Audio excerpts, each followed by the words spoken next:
هل تعلم أن ذيبا في زمن سيدنا سليمان تنبأ بما سيحدث في جيلنا الحالي؟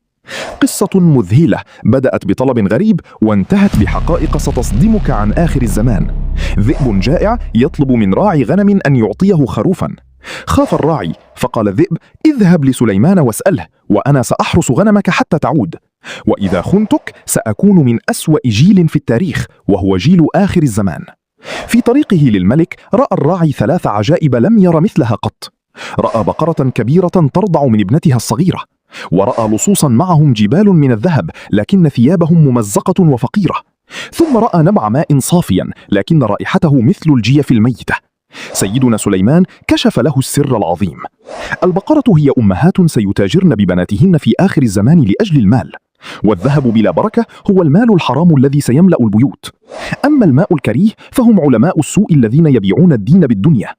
وعندما عاد الراعي وجد الذئب قد افترس أضعف غنمة فقط، لأنها الوحيدة التي غفلت عن ذكر الله وتسبيحه. فلا تكن من الغافلين عن ذكر ربك. إذا أتممت القصة لا تبخل بالصلاة على النبي في التعليقات، واشترك في القناة ليصلك كل جديد من حكم الأنبياء.